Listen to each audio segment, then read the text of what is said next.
Hi viewers, வணக்கம்.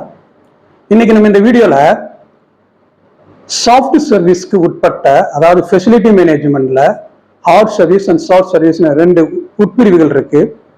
இந்த soft சர்வீஸ்க்கு உட்பட்ட ஹவுஸ் கீப்பிங் சர்வீஸை பத்தி நம்ம இங்க பார்ப்போம். இந்த ஹவுஸ் கீப்பிங் சர்வீஸை ரொம்ப செல்லம் எப்படி சொல்லுவாங்கன்னா HK அப்படின்னு சொல்லுவாங்க, HK அப்படின்னு சொல்லுவாங்க. நீங்க பெரும்பாலும் அட்வர்டைஸ்மெண்ட், அதாவது assistant facility manager, facility coordinator, facility executive, இந்த மாதிரி அட்வர்டைஸ்மெண்ட் நீங்க பாத்தீங்கன்னா அதில் ஸ்பெசிஃபிக்கா மென்ஷன் பண்ணியிருப்பாங்க. HK ஃபெசிலிட்டி கோஆர்டினேட்டர் வேணும், HK ஃபெசிலிட்டி மேனேஜர் வேணும், அசிஸ்டன்ட் ஃபெசிலிட்டி மேனேஜர் ஹவுஸ் கீப்பிங்க்கு வேணும். அதாவது ஹவுஸ் கீப்பிங்கிறத ஷார்ட்டா HK அப்படின்னு மென்ஷன் பண்ணுவாங்க. இந்த வீடியோ பெரும்பாலும் யாருக்கெல்லாம் ரொம்ப உபயோகமா இருக்கும்னா, அதாவது யாரெல்லாம் ஃபெசிலிட்டி மேனேஜ்மெண்ட் ஹார்ட் சர்வீஸ்ல ஒர்க் பண்றாங்களோ அதுல வேலை பார்க்கக்கூடிய facility manager, assistant facility manager, supervisors, அதாவது இவங்களாம் technically qualified person, the unaware about the house keeping service. So இவங்க இதை பத்தி தெரிஞ்சுக்கிட்டா இன்டர்வியூ போகும்போது இவங்களுக்கு யூஸ்ஃபுல்லா இருக்கும். ஏன்னா இப்ப இருக்கிற ஃபெசிலிட்டி மேனேஜ்மெண்ட் மார்க்கெட்டிங் லெவல்ல பொறுத்தளவு ஹார்ட் சர்வீஸையும் சாஃப்ட் சர்வீஸையும் எந்த மேனேஜர் பாக்குறாங்களோ அவங்களுக்கு தான் மார்க்கெட் லெவல்ல ஒரு 1 lakh வரைக்கும், ஒரு 80,000, 90,000, 1 lakh இன்னைக்கு இருக்கிற லெவல்ல, இன்னைக்கு இருக்கிற 2000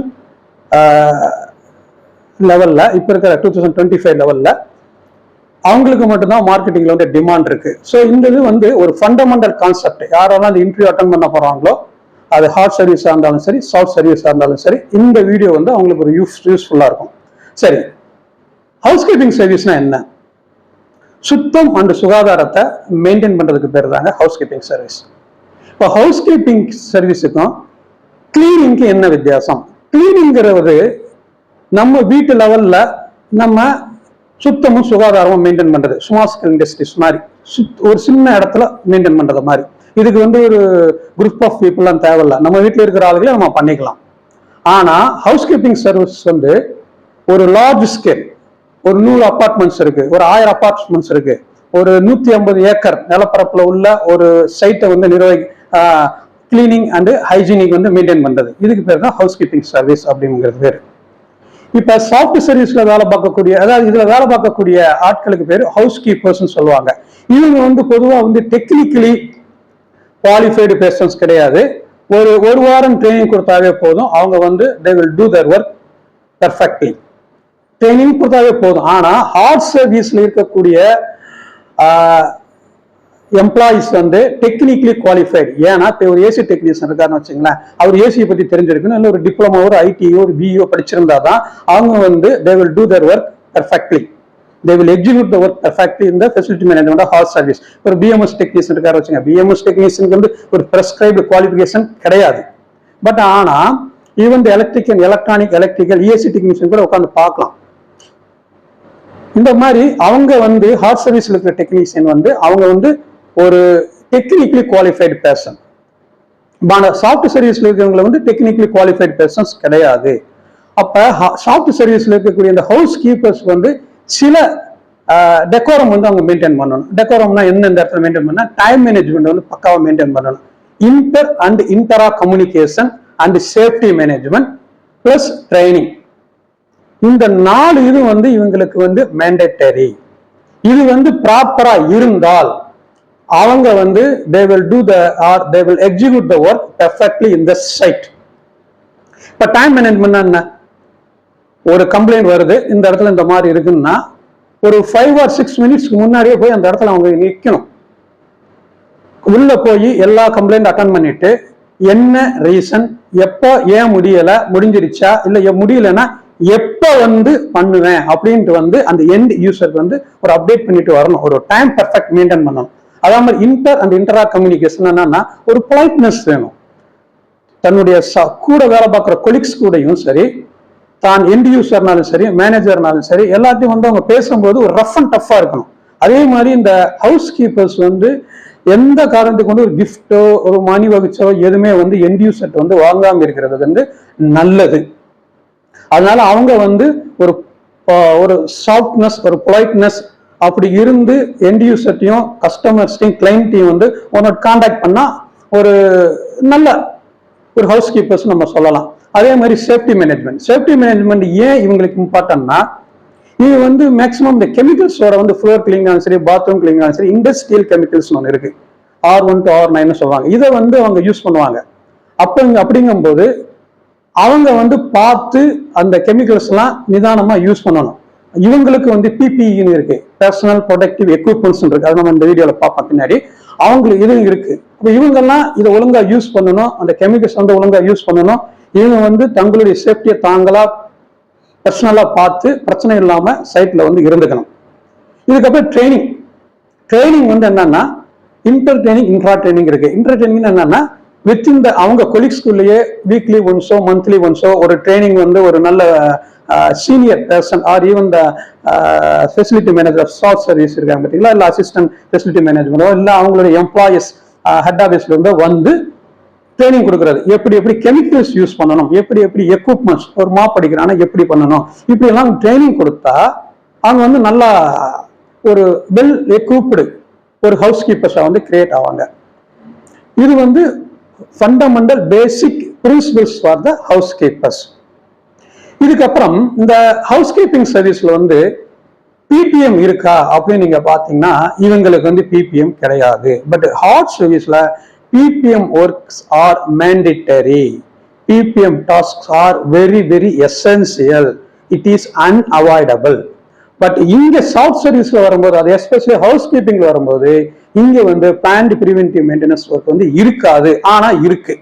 எப்படி இருக்குன்னா ரூம் பிளான்ட் மெயின்டெனன்ஸ் ஒர்க்னு இருக்கும், அல்ல ரூம் பிரிவென்டிவ் மெயின்டெனன்ஸ் ஒர்க்னு இருக்கும். இப்ப ரூம் பிரிவென்டிவ் மெயின்டெனன்ஸ் ஒர்க்னா என்ன? இப்ப ஒரு விஐபி வந்து தங்குற இடம்னு வச்சுக்கோங்க ஒண்ணு. இன்னொன்று ஒரு கான்ஃபரன்ஸ் ஹால், ஒரு எக்ஸிபிஷன் ஹால், அடிக்கடி ஃபங்க்ஷன் நடக்கக்கூடியது, அந்த மாதிரி ஹால்னு இருந்துச்சுன்னா வந்து டக்குன்னு வந்து ஒரு விஐபி வர்ற மாதிரி இருக்கிறாருன்னு வச்சுக்கோங்க, உடனே போய் அந்த ரூம்ல வந்து தடாபுடான்னு வந்து ஒரு அரேஞ்ச்மெண்ட்ஸ் நம்ம பண்ண முடியாது. அதே மாதிரி கான்ஃபரன்ஸ் கால் இருக்கு, இங்க அடிக்கடி நடந்துகிட்டே இருக்கு. அப்ப என்ன பிரச்சனை வரும், ஏது வருஷம் நமக்கே தெரியாது.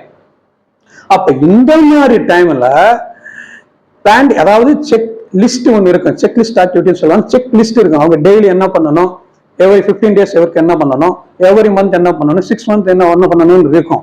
இதோட சேர்ந்து இந்த preventive maintenance schedule for guest house and conference hall இந்த மாதிரி போட்டு வச்சிருப்பாங்க. இதனால என்ன ஒரு அட்வான்டேஜ்னா, அறக்க பறக்க நம்ம பண்ணணும்னு அவசியம் இல்லை. ஒரு அன்எக்ஸ்பெக்டட் கண்டிஷன் வந்துருச்சு, ஒரு விஐபி அன்எக்ஸ்பெக்ட் அறை வர்றாரு, அப்ப அந்த மாதிரி சூழ்நிலையில அறக்க பறக்க போகாம ஒரு நம்ம ஏற்கனவே ப்ரீ ஷெட்யூல் பண்ண வரைக்கும் நம்ம நீட்டா அமைதியா காமா பண்ணலாம். சரி, இது ஒண்ணு.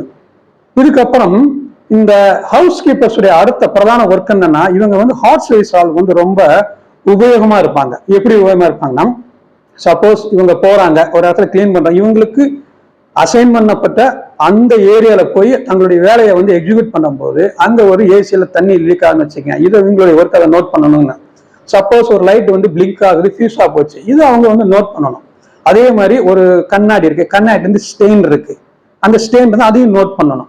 அதே மாதிரி வால்ல வந்து ஒரு கிராக் இருக்கு, அதே மாதிரி குரூட்டிங் சொல்லுவாங்க. சிவில்ல நீங்க என்னன்னு பாத்துக்கங்க, இன்டர்லாக்ல நீங்க நடந்து போயிட்டு இருக்கும்போது ஒரு இன்டர்லாக் கல் ஒடிஞ்சு போயிருக்கு, சப்போஸ் ஒரு டைல்ஸ் இருக்கு, அங்க குரூட்டிங் பண்ண வேண்டிய அவசியம் இருக்கு.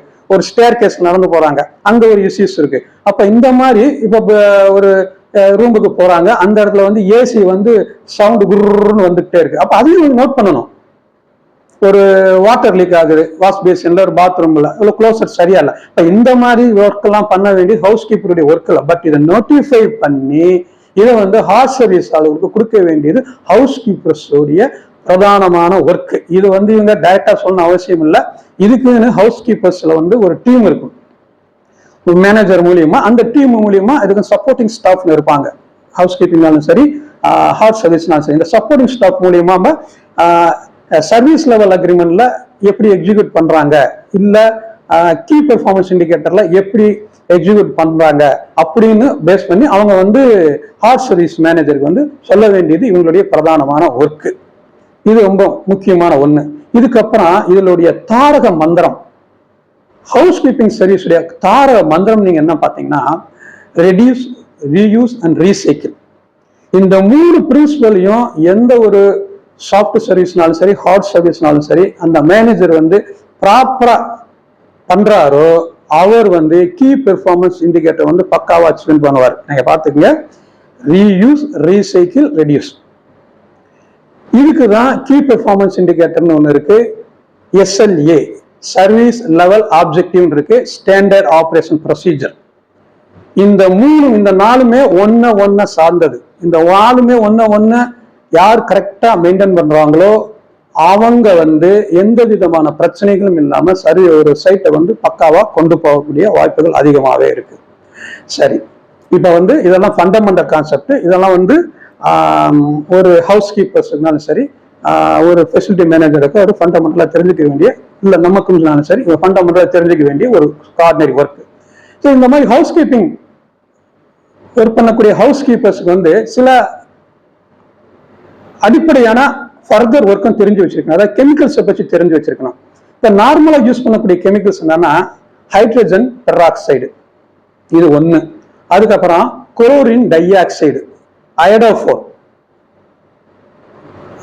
கேமோஃபோர், நாப்தலின் பால், இதெல்லாம் வந்து நார்மலா யூஸ் பண்ணக்கூடிய. கேமோஃபோர்னு என்னன்னு பாத்தீங்கன்னா நல்லா பாத்துக்கங்க, கேமோஃபோர்னு சூடம், நாப்தலின் பால்னா அந்தரோண்டை. இதெல்லாம் நார்மலா யூஸ் பண்ண. இந்த சில கெமிக்கல்ஸ் எல்லாம் இருக்கு, டக்குனு ப்ளீச்சிங் பவுடர், இது கூட அவங்க யூஸ் பண்ணுவாங்க. இதெல்லாம் நார்மலா டே டு டே லைஃப்ல அவங்க ஹவுஸ் கீப்பர்ஸ் யூஸ் பண்ணக்கூடிய கெமிக்கல்ஸ். இதுக்கப்புறம் இண்டஸ்ட்ரியல் கெமிக்கல்ஸ்னு ஒன்று இருக்கு. இந்த இண்டஸ்ட்ரியல் கெமிக்கல்ஸ் வந்து இன்டர்நேஷனல் ரெகக்னைஸ் பண்ணப்பட்டது. இந்த இன்டர்நேஷனலி ரெகக்னைஸ் இந்த கெமிக்கல், அதாவது இண்டஸ்ட்ரியல் கெமிக்கல்ஸ் வந்து எப்படி சொல்லுவாங்கன்னா R1 to R9 சொல்லுவாங்க. R9 என்னன்னா room care, R9 room care. இந்த R1 to R3 and R9 R7 இதெல்லாம் acid in nature. R4 R5 R6 இது வந்து ரெடிமேடா நமக்கு கிடைக்கக்கூடியது. இந்த ஆசிட் நேச்சர் இருக்கு பாத்தீங்களா, இதை வந்து நம்ம டைரக்டா யூஸ் பண்ண முடியாது. இதை வந்து நம்ம நியூட்ரலைஸ் பண்ணணும், இல்ல அல்கலைன் பண்ணணும். அசிடிட்டியை வந்து அல்கலைன் பண்ணணும். எப்படி பண்ணணும்? வாட்டர் மிக்ஸ் பண்ணணும். அசிடிட்டியை வந்து நியூட்ரலைஸ் ஆல்கலைன் பண்றதுக்கு வாட்டர் மிக்ஸ் பண்ணி தான் நம்ம யூஸ் பண்ண முடியும். இப்போ R1 நம்ம சொல்றோம். R1 என்னன்னா பாத்ரூம்ல யூஸ் பண்ணக்கூடிய கெமிக்கல். இதோட கலர் எப்படி இருக்கு? Red in colour. இதை வந்து 20, 30 சொல்லுவாங்க. 20 என்னன்னா சப்போஸ் இந்த பாத்ரூமை கிளீன் பண்ணும்போது பாத்ரூம்ல வந்து கொஞ்சம் கச்சடாலாம் அந்த ஸ்டெயின்லாம் கம்மியா இருந்துச்சுன்னா 20% கெமிக்கல், 80% தண்ணி ஊற்றிக்கணும். சப்போஸ் கொஞ்சம் கூட இருக்குன்னு வச்சுக்கோங்க, ஸ்டெயின் கூட இருக்குன்னா 30% கெமிக்கல், 70% அந்த வாட்டர் வந்து மிக்ஸ் பண்ணி நியூட்ரலைஸ் பண்ணி யூஸ் பண்ணணும். அதாவது இந்த 20, 80, 30, 70 இது வந்து காமனா எல்லா கெமிக்கல்ஸும் யூஸ் பண்றது. சில கெமிக்கல்ஸ்க்கு வந்து கொஞ்சம் வேரியேஷன் இருக்கும். இப்ப R2னா என்ன? R2 வந்து ஒரு ஆல்ரவுண்டர் மாதிரி எல்லா இதுக்கும் யூஸ் பண்ணலாம். நீங்க ஃபர்னிச்சர்னாலும் சரி, ஃப்ளோர்னாலும் சரி, மெஷின்ஸ்ல இருக்கிறனாலும் எல்லாத்துக்குமே யூஸ் பண்ணக்கூடியதுதான் வந்து இந்த R2. இப்ப அந்த R1 நம்ம பார்த்தோம் பாத்தீங்களா, இந்த R1ல R9 ஒண்ணு இருக்கு கெமிக்கல், R9 கெமிக்கல். இந்த R9 கெமிக்கல் வந்து எதுக்கு யூஸ் ஆகுதுன்னா, கொஞ்சம் சப்போஸ் இந்த ஸ்டெயின் வந்து பாத்ரூம்ல வந்து ரொம்ப இருக்கு, கச்சரா வந்து ரொம்ப இருக்கு, R1 போட்டு யூஸ் ஆகல, போகல, அப்ப இந்த R9 வந்து நம்ம யூஸ் பண்ண வேண்டியிருக்கும். இப்ப R2 வந்து ஆல்ரவுண்டர், எல்லாத்துக்குமே நம்ம யூஸ் பண்ணலாம்னு சொன்னோம். இது வந்து எந்த கலர் இருக்குன்னு கிரீன் இன் கலர். இது வந்து 20, 30 தான். இந்த R2 இருக்கு பாத்தீங்களா, இந்த R2 வந்து சப்போஸ் போட்டும் அந்த ஒரு டஸ்டோ ஒரு ஸ்டெயினோ எதுவுமே போகாம இருந்தா நம்ம அடுத்து யூஸ் பண்ண வேண்டியது R7. இந்த R7 வந்து அதே மாதிரி தான், இது ஆல்ரவுண்டரா யூஸ் பண்ணக்கூடிய ஒரு கெமிக்கல்ஸ் தான். இப்ப நம்ம R1 பார்த்துட்டோம், R9 பார்த்துட்டோம், R2 பார்த்துட்டோம், R7 பார்த்துட்டோமா. இப்ப R3னா என்ன? R3னா ஒண்ணும் இல்லைங்க, ஃப்ளோர் கிளீனிங். ஃப்ளோர் கிளீன் பண்ணி, ஃப்ளோர் இருக்கிற தரை இருக்கு பாத்தீங்களா, தரையை கிளீன் பண்றது. இந்த தரையை கிளீன் பண்ற இதனுடைய கலர் வந்து எப்படி இருக்கும்னா ப்ளூ இன் கலர். அப்ப இந்த R1, R2, R3, R7, R9 இதெல்லாம் வந்து அசிடிட்டி இன் நேச்சர். இதை வந்து நம்ம நியூட்ரலைஸ் பண்ணி தான் நம்ம வந்து யூஸ் பண்ண வேண்டியும். இதை யூஸ் பண்ணும்போது நம்ம ரொம்ப கேர்ஃபுல்லா யூஸ் பண்ண வேண்டியது இருக்கும். இப்ப R8ன்னு ஒண்ணு இருக்கு. இந்த R8 வந்து என்னன்னா சில மெஷின்ஸ், இப்ப வடை சட்டி இருக்கு பாத்தீங்களா, அந்த வடை சட்டியில வந்து அந்த கருப்பு வந்து ஸ்டெயின் வந்து ரொம்ப அதிகமா இருக்கும். இதை வந்து எந்த கெமிக்கல்ஸ் போட்டாலும் போகாது.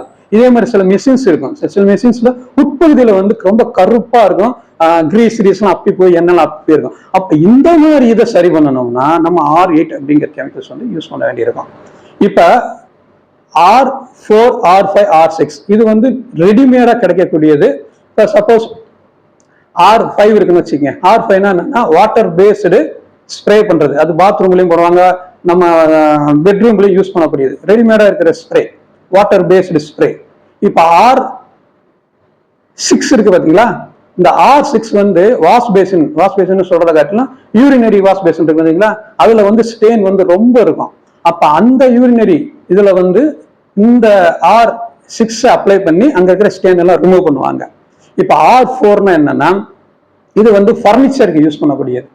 இந்த ஃபர்னிச்சருக்கு யூஸ் பண்ணி இது ஒயிட் இன் கலரா இருக்கு. இந்த ஃபர்னிச்சர்ல மேல வச்சு அதெல்லாம் அந்த இதெல்லாம் ரிமூவ் பண்ணக்கூடியங்க. நான் இங்க வந்து ரொம்ப டீப்பா டிஸ்கஸ் பண்ணலாம், ஏன்னா ஷார்ட் வீடியோனால ரொம்ப நம்மளால கொடுக்க முடியாது. அதனால உங்களை டச் பண்ணிட்டு நான் உங்களுக்கு போறேன். But it should be necessary to be known to each and every person those who are working in the soft and hard service. Okay, இப்ப இந்த மாதிரி பண்ணும்போது கிளீன் பண்ணும்போது அவங்களுக்கு சில இன்ஸ்ட்ருமெண்ட்ஸ் நம்ம தேவைப்படும். அப்ப இன்ஸ்ட்ருமெண்ட்ஸ் தேவைப்படும். என்னென்ன தேவைப்படும்? ஃபர்ஸ்ட் வந்து அப்ரசிவ்னு சொல்லுவாங்க. ரெண்டாவது வந்து ப்ரூம் சொல்லுவாங்க, BRROM ப்ரூம் அப்படின்னு சொல்லுவாங்க. அதுக்கப்புறம் dust bin, dust pan, dust cloth. இதுக்கப்புறம் மாப்னு சொல்லுவாங்க, MOP மாப். இந்த மாப்ல செவரல் வெரைட்டிஸ் இருக்கு. மாப்ல வந்து வெட் மாப் இருக்கு, ஹார்ட் மாப் இருக்கு, சாஃப்ட் மாப் இருக்கு. அதுக்கப்புறம் மைக்ரோ ஃபைப்ரல் கிளாத் மாப் இருக்கு. அது இது மாதிரி இன்னும் 2-3 இதெல்லாம் இருக்கு. அந்த மைக்ரோ ஃபைபர் கிளாத் வந்து ரொம்ப காஸ்ட்லியானதுங்க. அது என்னன்னா நம்ம அந்த கிளாத்தை வந்து ஃப்ளோர் மேல வச்சாவே அந்த ஃப்ளோர்ல சின்ன சின்ன குப்பெல்லாம் வந்து டக் டக் டக்னு அந்த இதுல வந்து ஒட்டிக்கும். இப்ப நம்ம சீப் எடுத்து தலையில வச்சுட்டு இப்படி ரிலாக்ஸா பண்ணிட்டு நம்ம வச்சோம்னா பேப்பர் வந்து டக்குன்னு வந்து அதுக்கு மேக்னெட்டிக் பவர் வந்து ஷீப்புக்கு. அப்ப அது என்ன அந்த பேப்பர் சின்ன சின்ன டஸ்ட் எல்லாம் டபக்கு இழுக்கும் பாத்தீங்களா, அந்த மாதிரி தான் அந்த மைக்ரோ ஃபைபர் கிளாத் உடைய நேச்சர் ஆஃப் ஒர்க். ஆனா பட் காஸ்ட்லி, பட் 1 year வரும். ரொம்ப லாங் ஸ்டாண்டிங்ல வந்து உபயோகப்படுத்தக்கூடிய ஒரு அற்புதமான மைக்ரோ ஃபைபர் கிளாத். இதுக்கப்புறம் வந்து ட்ராலின்னு சொல்லுவாங்க, கிளீனிங் ட்ராலின்னு சொல்லுவாங்க. கிளீனிங் ட்ராலின்னு என்னன்னாக்க இது ரொம்ப முக்கியமா நீங்க பாத்தீங்கன்னா எல்லாமே எல்லா சைட்லயும் எல்லா இடத்துலயும் தள்ளி நம்ம ஷாப்பிங் மால்ல தள்ளிட்டு போறத நீங்க பார்க்கலாம். இந்த ட்ராலில வந்து என்னன்னா ப்ளூ கலர், ரெட் கலர் அப்படின்னு 2 டப்பா இருக்கும். ரெட் கலர்ல வந்து வாட்டர் ஊத்திருப்பாங்க, ப்ளூ கலர்ல வந்து என்ன இருக்குன்னா டிடர்ஜென்ட்ஸ் இல்ல கெமிக்கல்ஸ் வச்சிருப்பாங்க. இந்த 2 டப்பாவுக்கும் இடையில இன்னொரு சின்ன டப்பா இருக்கும், அதுல ஒரு ராடு இருக்கும். அதாவது என்னன்னா தண்ணியில மாப்படிக்கும் போது தண்ணியில முக்கி எடுத்து அந்த மாப்பை வந்து நடுவுல இருக்கிற அந்த ராடுல வச்சு அந்த சின்ன டப்பால வச்சு அந்த ராடு அமுக்குனா ஸ்குவீஸ் பண்ணுவாங்க. அப்ப தண்ணி வெளியே போயிடும்.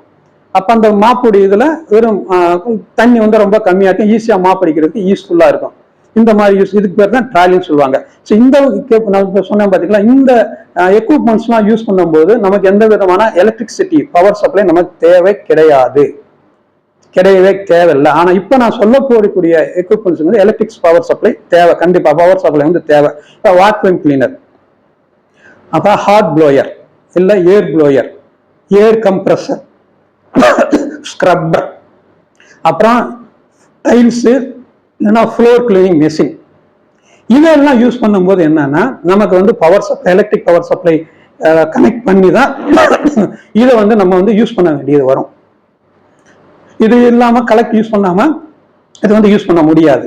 இதுக்கப்புறம் ரோடு கிளீனிங் வெஹிக்கிள் அப்படின்னு இருக்கு. ரோடு கிளீனிங் லாரின்னு சொல்லுங்க, ரோடு கிளீனிங் வெஹிக்கிள் இருக்கும்.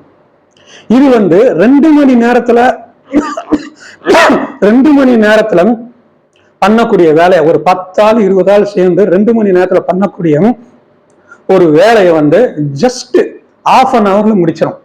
அந்த லாரி இருக்கும், லாரிக்கு ரைட் ஹேண்ட் சைட்லயோ லெஃப்ட் ஹேண்ட் சைட்லயோ இல்ல பேக் சைட்லயோ ரவுண்டா ஒண்ணு இருக்கும், இது விறுவிறுன்னு சுத்திக்கிட்டே இருக்கும். இது வண்டி வந்து இந்த ரோடு மேல போகும்போது அந்த ரோட்ல இருக்கிற குப்பையெல்லாம் சர்ன்னு அப்சர்வ் பண்ணி அந்த லாரிக்குள்ள இருக்கிற ஒரு பாக்ஸ்ல கொண்டு போய் போட்டுக்கிட்டே இருக்கும். இதுதான் அந்த எக்யூப்மெண்ட்ஸ், ஜென்ரல் அந்த ஹவுஸ் கீப்பர்ஸ் யூஸ் பண்ற எக்யூப்மெண்ட்ஸ். இதுக்கப்புறம் பட்ஜெட் அப்படிங்கிறது ரொம்ப முக்கியமானது.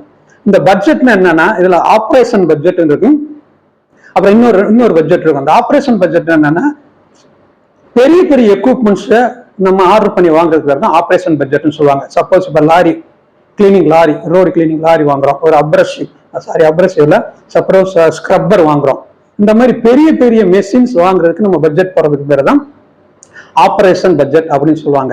இன்னொரு பட்ஜெட் இருக்கு, அந்த பட்ஜெட் என்ன டே டு டே ஹவுஸ் கீப்பர்ஸுடைய ஷூ வாங்குறது, ஐடி கார்டு அடிக்கிறது, கெமிக்கல்ஸ் வாங்குறது, இந்த மாதிரி சின்ன சின்ன சைட்ல எக்ஸிக்யூட் பண்ணக்கூடிய சின்ன சின்ன செலவுகள்லாம் ஆகிற பேர் தான் அந்த பேர். டக்குன்னு எனக்கு என்னன்னு ஞாபகம் வர மாட்டேங்குது அந்த பட்ஜெட் பேரு.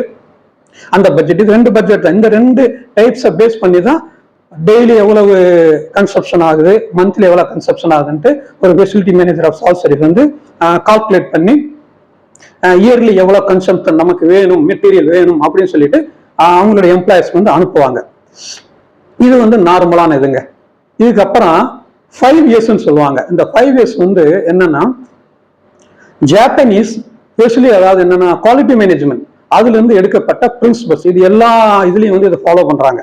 எல்லா ஹவுஸ் கீப்பிங்ஸ் எம்ப்ளாயீஸும் எல்லா ஹவுஸ் கீப்பிங் சாஃப்ட் சர்வீஸ் கம்பெனியும் அதோடைய சைட்ல வந்து இது எக்ஸிக்யூட் பண்ணக்கூடிய மிக அற்புதமான பிரின்சிபல்ஸ். இதுல ஃபர்ஸ்ட் வந்து ஷார்ட்ஸ், செகண்ட் வந்து என்னன்னா செட் இன் ஆர்டர், மூணாவது வந்து சைன், நாலாவது வந்து ஸ்ட்ராட்டஜி, அஞ்சாவது வந்து சேஃப்டி.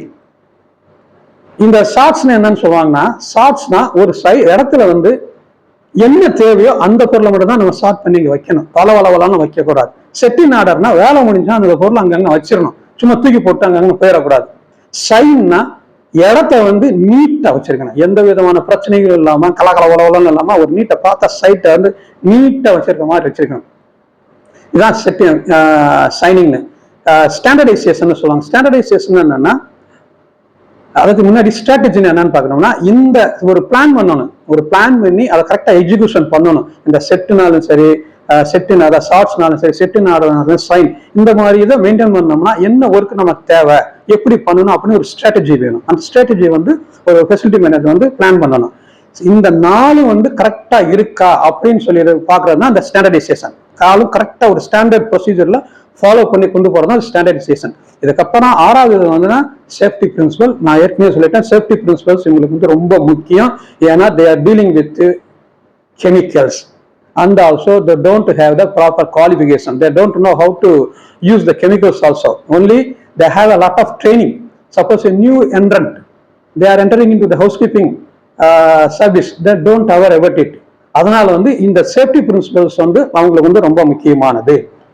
சரி, இப்போ ஃபெசிலிட்டி மேனேஜர் இருக்காரு, அசிஸ்டன்ட் ஃபெசிலிட்டி மேனேஜர் இருக்காரு. இவங்களுடைய டியூட்டிஸ் அண்ட் ரெஸ்பான்சிபிலிட்டி என்ன, நான் சும்மா ஒரு லவ் ட்ரைன்மெண்ட் கொடுத்துட்டு போறேன். ஃபர்ஸ்ட் வந்து ஸ்டாண்டர்ட் ஆபரேஷன் ப்ரொசீஜர், எஸ்ஓபின்னு சொல்லுவாங்க. இந்த எஸ்ஓபி பிரின்சிபல்ஸ் வந்து ஃப்ரேம் பண்ணக்கூடிய ஆள் யாருன்னா ஒரு மேனேஜர் தாங்க. அவர் வந்து பக்காவா பிளான் பண்ணணும். இந்த எஸ்ஓபி வந்து அவரா பிளான் பண்ணி எக்ஸிகியூஷன் பண்ண முடியாது, கிளைண்ட் கிட்ட பெர்மிஷன் வாங்கணும். அதுக்கு முன்னாடி வந்து எம்ப்ளாயர் கான்ட்ராக்டர் இருக்கா பாத்தீங்களா, இவர் யார்கிட்ட வேலை பார்க்கறாரு பாத்தீங்களா, அவர்கிட்ட ப்ரொசீஜர் வந்து அப்ரூவல் பண்ணணும். அப்ரூவல் பண்ண பின்னாடி தான் வந்து இவர் வந்து அதை வந்து தன்னுடைய சைட்ல வந்து எக்ஸிக்யூட் பண்ண முடியும். அதுக்கப்புறம் inspection, it is most and ரொம்ப இம்பார்ட்டன்ட் ஒண்ணுங்க. இன்ஸ்பெக்ஷன் போறது ஒரு 150 ஏக்கர் நிலம் அவர் கையில கொடுத்துருக்காங்க, ஏகப்பட்ட பில்டிங்ஸ் இருக்கு. ஒரே நாள்ல போய் 150 ஏக்கரை போட்டு ஒரு இன்ஸ்பெக்ஷன் பண்ண முடியுமா? அதனால அவர் வந்து விஐபிஸ் ஏரியா பிரிச்சுக்கணும். அது இல்லாம எந்தெந்த ஏரியால ஒரு சப்போஸ் ஒரு நாள் ஈஸ்ட்ல இருக்கிற வில்லாஸ் ஃபுல்லா பாத்துறேன், இன்னொரு நாள் வெஸ்ட்ல இருக்கிற வில்லாஸ் ஃபுல்லா பார்த்து, இன்னொரு நாள் சவுத் ஈஸ்ட்ல இருக்கிற வில்லாஸ், இந்த மாதிரி அவரே ஒரு ஷெட்யூலை போட்டுட்டு அவரே போய் இன்ஸ்பெக்ஷன் பண்ணணும். அந்த மாதிரி பண்ணினாதான் சைட்டு நிலமா அவருக்கு என்னன்னு தெரியும். He can't sit in a chamber for execution of the work. அந்த மாதிரி ஒரு சேம்பர்ல உட்காந்துட்டு டாய் மாதிரி இருந்தாருன்னா he never achieve the key performance indicator goal. அந்த மாதிரி பண்ணவே முடியாது. இதுக்கப்புறம் வந்து ட்ரைனிங். இந்த ட்ரைனிங் என்னன்னா அவுட் சோர்சிங் ட்ரைனிங் வந்து வெளியே கொண்டு வரணுங்க. பல கம்பெனில பெரிய பெரிய எக்ஸ்பர்ட்ஸ்லாம் இருப்பாங்க, அவங்கள கூப்பிட்டு வந்து எப்படி கெமிக்கல்ஸை டீல் பண்றது, எப்படி வந்து மாப்படிக்கிறது, எந்த லெவலில் நீ பண்ணணும், எப்படி எல்லாம் நீ பண்ணலாம், ஃபாஸ்டா எப்படி பண்ணலாம் அப்படின்னு வந்து ட்ரைனிங்கை வந்து அவங்களுக்கு வந்து சொல்லிக் கொடுக்கணும். அதே மாதிரி அவுட் சோர்சிங் விட்டுட்டு உள்ள வித் இந்த கம்பெனிக்குள்ளேயே அவங்களுக்குள்ளேயே ஒரு எக்ஸ்பர்ட்ஸை கூட்டு வந்து அவங்களுக்கு வந்து ட்ரைனிங் கொடுத்தாதான் அவங்களுக்கு வந்து ஒரு அப்டேட் பண்ணுவாங்க. அப்டேஷன் கிடைக்கும், லேட்டஸ்ட் டெக்னாலஜி என்ன. ஏன்னா இப்போ முன்னாடி நம்ம இருந்தது வந்து ஒய்ஃபை வேர்ல்டு, இப்போ ஏஐ வேர்ல்டு வந்துருச்சு, ஏஐ ட்ரெண்டு. அப்படிங்கும்போது அதில் எப்படி நம்ம அவங்களுக்கு மைண்டை வந்து ஸ்டிமுலேட் பண்ணி இது பண்ணணும், ஒர்க்கை வந்து ஃபாஸ்டா பண்ணணும், நம்ம அவங்க கிட்ட வந்து ஒர்க்கை எக்ஸ்ட்ராக்ட் பண்ணணும். அதுக்கு ஒரு முக்கியமானது இந்த ட்ரைனிங் வந்துங்க. இதுக்கப்புறம் இன்வென்டரின்னு சொல்லுவாங்க. இந்த இன்வென்டரி வந்து ரொம்ப மஸ்ட்டுங்க. அவர் வந்து அந்த இன்வென்டரி எந்த அளவுக்கு பக்காவா ப்ரிப்பேர் பண்றாரோ அந்த அளவுக்கு அவருக்கு யூஸ்ஃபுல்லா இருக்கும். அதனால வந்து அந்த இன்வென்டரி ப்ரிப்பரேஷன் பண்றது அவர் தான். ஸ்டோர் ஸ்டாக் ரொம்ப ரொம்ப ரொம்ப ரொம்ப ரொம்ப ரொம்ப ரொம்ப முக்கியம். எவ்ரி டே எவ்வளவு கன்சப்ஷன் ஆகுது, எவ்ரி வீக் எவ்வளவு கன்சப்ஷன் ஆகுது, எவ்வளவு தேவை, எவ்வளவு ஆர்டர் பண்ணணும் அப்படிங்கன்னா ஸ்டோர் ஸ்டாக் இருந்தாதான் ஒழுங்கா வந்து நான் என்னென்ன எக்யூப்மெண்ட்ஸ் வந்துட்டு இருக்கு, எவ்வளவு எக்யூப்மெண்ட்ஸ் டேமேஜ் ஆயிருக்கு, எவ்வளவு பண்ணணும் அப்படின்ட்டு அட்வான்ஸ் லெவல்ல வந்து அவர் கொஞ்சம் பிளான் பண்ணி திங்க் பண்ணி வச்சிருந்தாதான் ப்ரொக்யூர்மெண்ட் செக்ஷனுடைய கோஆர்டினேட் பண்ணாதான் ரொம்ப யூஸ்ஃபுல்லா இருக்கும். அப்ப இதுக்கு இவர் என்ன பண்ணுவாருன்னா மெட்டீரியல் சப்ளையர்னா சப்ளையருடைய கான்டாக்ட் வந்து உங்களுக்கு அதிகமா இருக்கும், அடிக்கடி அப்டேட் பண்ணணும், அவங்க என்ன பண்றாங்க ஏது பண்றாங்க அவங்களுடைய கான்டாக்ட் வந்து ரொம்ப அபிவிருத்தியா இது வச்சுக்கணும். இதுக்கப்புறம் லெட்டர் டிராஃப்டிங், அதுக்கப்புறம் கம்யூனிகேஷன் வந்து ரொம்ப பொலைட்டாகவும் சாஃப்டாகவும். ஏன்னா இவர் வந்து கான்ட்ராக்ட் ஒரு ஓனர் ஆஃப் த பில்டிங் கூட பேசும்போது ரொம்ப சாஃப்டா இருக்கணும், ப்ராப்பரா கம்யூனிகேஷன் பண்ணி எல்லாமே அவர்கிட்ட கொடுக்கணும், எல்லா டீட்டெயில்ஸ் கொடுக்கணும். இதெல்லாம் வந்து காமன். இதுக்கப்புறம் human power, human resource maintain பண்றதுமே, ரெக்ரூட்மெண்ட் பண்றது இதெல்லாம் இருக்குது, காமனா எல்லாமே இருக்கும். இது வந்து ஃபண்டமெண்டல் அவர் டியூட்டிஸ் அண்ட் ரெஸ்பான்சிபிலிட்டிஸ்ல ஃபண்டமெண்டலா இருக்கக்கூடிய ஒரு இதுதான் இந்த இது, புரிஞ்சுங்க. இதுக்கப்புறம் செக்லிஸ்ட் ஆக்டிவிட்டின்னு சொல்லுவாங்க, செக்லிஸ்ட்னு சொல்லுவாங்க. செக்லிஸ்ட் நம்ம செக்லிஸ்ட் பார்க்க முன்னாடி இந்த ஹோட்டல் எல்லாம் சில இதெல்லாம் சொல்லுவாங்க, டிடின்னு சொல்லுவாங்க. டிடின்னு என்ன, டோன்ட் டிஸ்டர்ப். அப்படின்னா என்னன்னு வந்து ஹவுஸ் கீப்பருக்கு தெரிஞ்சிருக்கணும்.